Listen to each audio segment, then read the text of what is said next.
les pourboires. Les pourboires, c'est quelque chose de très important. C'est culturel. Ça représente quasiment 15% d'une facture quand on est aux États-Unis. Chez nous, bah, on met la petite pièce. Ici, il y a marqué U-Chip. Il y a une fente et en dessous, il y a un petit bocal. Je vais voir ce qu'il y a à l'intérieur. Ok. Il y a plus de capsules que de pièces. Les gens font vraiment n'importe quoi. On va compter tout ça, on va faire des petites piles et on va voir ce qu'on peut faire comme upgrade avec ça.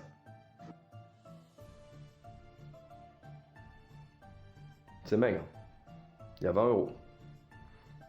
On peut avoir quoi comme upgrade avec 20 euros?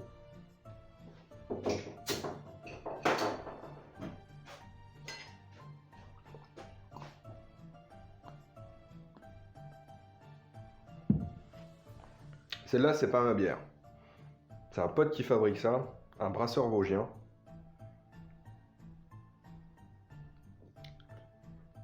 Ouais. Ouais. Ça, vous voyez, c'est pas de la bière de geek. C'est une bière qui est généreuse, onctueuse, houblonnée, une mousse qui tient super longtemps. Mais les geeks de la bière ne jurent que par la rareté, le côté exceptionnel d'une bière qui viendrait des États-Unis, de la Nouvelle-Zélande. À tous ces gens, j'ai envie de dire, venez voir ce qu'on fait dans les Vosges, goûtez ça. Et seulement après, on pourra peut-être commencer à discuter ensemble. Je vais pas en parler pendant des heures, vous n'êtes pas venus pour ça.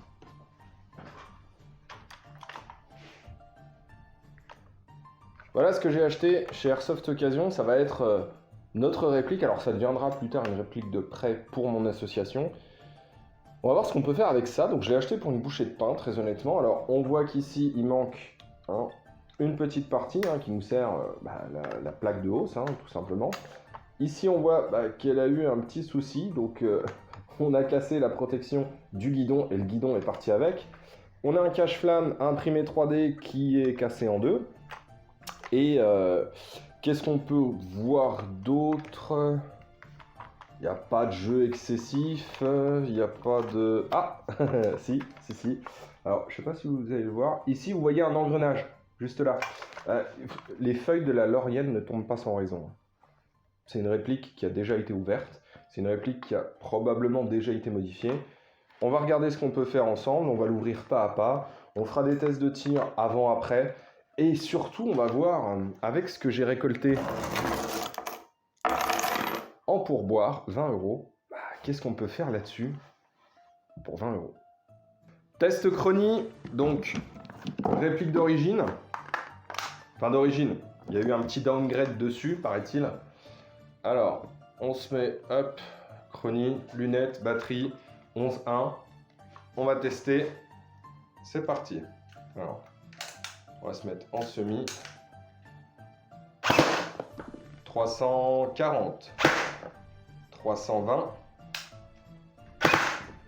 340, 315, 307, 340. Ouais, donc c'est pas régulier. Du tout. C'est absolument pas régulier. Et j'ai pas de... Non, j'ai pas de semi. Donc on va devoir bosser dessus. 20 euros, ça va être court. Mais on va voir ce qu'on peut faire. Donc là, on a un écart entre chaque tir d'une vingtaine de FPS. Donc ça prouve qu'il y a une étanchéité qui est complètement aux fraises. Donc on va regarder ça ensemble et voir ce qu'on peut faire pour modifier ça. On va tout démonter. Le Chrony, c'est quelque chose de super important. C'est véritablement le juge de paix qui va vous permettre de savoir si votre réplique est régulière, si l'upgrade que vous faites dessus lui apporte de la régularité, si en changeant de ressort vous avez baissé, augmenté et ainsi de suite. Donc le Chrony, c'est vraiment un élément indispensable. Ici, on voit que cette réplique a un écart type entre chaque tir de 15 FPS environ. J'ai refait d'autres tests, j'ai réussi à récupérer un petit semi donc pour avoir quelque chose de correct. 15 FPS d'écart. Là, si dessus vous mettez le meilleur canon du monde, le meilleur montage du monde, vous n'aurez jamais de précision. Quelque chose qui n'est pas régulier ne peut par essence pas être précis.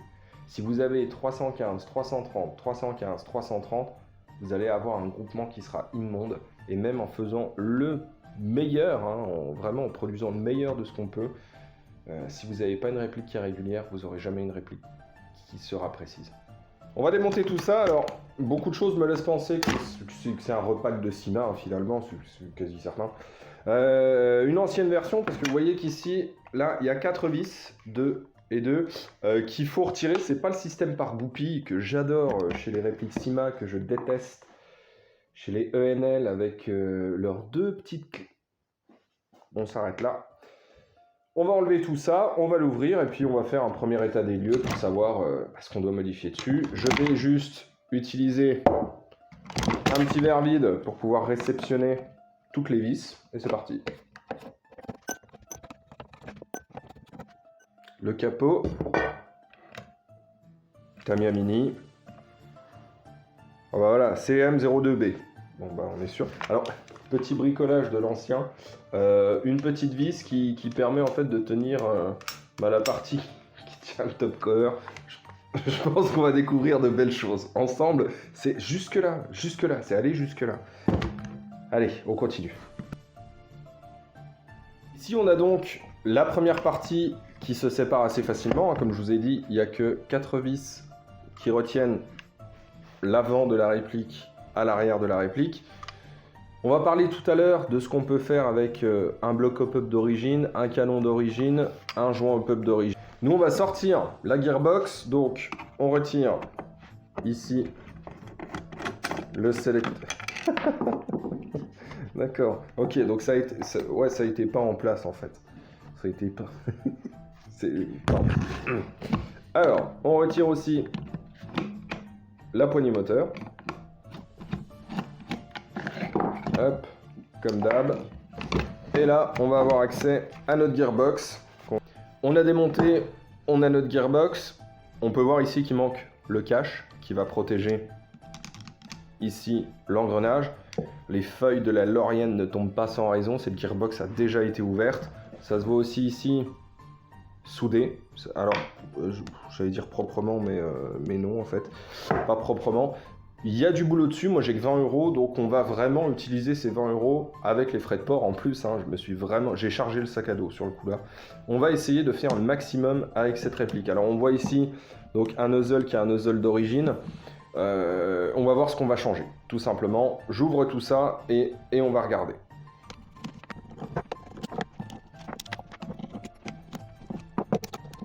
Hop là, c'est parti. On peut voir déjà guide ressort en plastique. Bon, moi j'ai pas le budget pour le changer. Donc ça c'est un ressort donc linéaire. Moi j'aurais mis un non linéaire si j'avais eu les moyens. J'ai pas les moyens de le changer. Mais de toute façon on s'en moque. Hein. Il est à 350 fps donc. Alors on a ici un piston. Alors voilà, chose assez intéressante, c'était un piston 15 dents et on voit qu'il a effacé, et c'est ce que j'allais faire et ce que j'allais vous proposer, donc je vais vous montrer quand même à quoi ça ressemble. Il a effacé quand même la 14e dent pour avoir un bon angle d'engagement. On va voir à quoi ça ressemble. Ah, une belle tête. Ah oui, ok, d'accord. Donc une belle tête de cylindre, hein, double jointerie, qui a même un pad pour corriger l'angle d'engagement, donc c'est un bon présage. J'allais pas conseiller de la changer, si ça avait été, par contre c'est hyper gras, si ça avait été la tête d'origine, on aurait mis de la bande téflon, c'est ce qu'on va faire quand même, hein. On va pas se démonter, on va faire la bande téflon autour pour faire de l'étanchéité, mais là, le double joint O-ring, ça a l'air d'être bon. C'est un cylindre plein, moi j'aurais mis, mais j'ai pas les moyens avec les 20 € de mettre un cylindre qui serait un peu percé quand même, parce qu'on n'est pas sur des canons qui sont gigantesques. Point positif, point bien positif. Alors, c'est d'ailleurs, je l'ai paumé, non il est là. Il est là. Alors là c'est vraiment le point noir. Changer une tête de cylindre alors qu'une bande de téflon peut permettre de faire une étanchéité correcte. Garder le nozzle d'origine. Garder le nozzle d'origine, ça n'a aucun sens. Il n'y a pas de joint torique, il n'y a rien. On va faire le test de l'étanchéité hein, tout de suite. C'est généralement, mais vu le test chronique qu'on a fait, donc avec 15 fps d'écart, ben on se rend bien compte que voilà. Hein, voilà. Donc même en mettant le nozzle à fond, alors que normalement une étanchéité ça se mesure avec le tapote plate posé sur le côté, comme ça, ici. Donc pour vous permettre d'avoir finalement le nozzle en position maximale. Hein. Et là, voilà, ça rentre comme dans du beurre. Donc, on va changer quelques trucs. Déjà, on va changer le nozzle. Le nozzle, on va le changer. Alors, le nozzle, 1,50 €, 90. Nozzle Sensei Prod.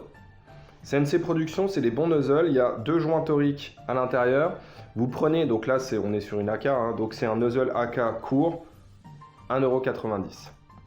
Donc avec ce nozzle, on va gagner en étanchéité. Mais avoir un nozzle étanche et un piston qui ne l'est pas du tout, on va devoir changer quelque chose sur ce piston. On va changer ici le joint. Alors, 2 solutions. Si vraiment vous êtes court en budget, vraiment court, vous pouvez prendre votre joint, vous le mettez autour de votre cylindre, vous revenez de main, ça aura légèrement étendu votre joint et ça vous permettra d'augmenter en étanchéité. C'est vraiment une méthode qui, voilà, c'est vraiment si vous êtes vraiment ric-rac. Simplement, nous, on va acheter un set de joints de chez SHS, 1,90 €. Je retire 1,90 € de ma cagnotte. Là, on refait le test de la seringue. Hein. J'ai changé donc ce fameux joint O-ring.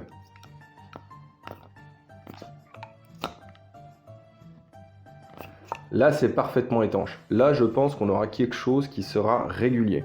Pour le moment, on a dépensé 3,80 €.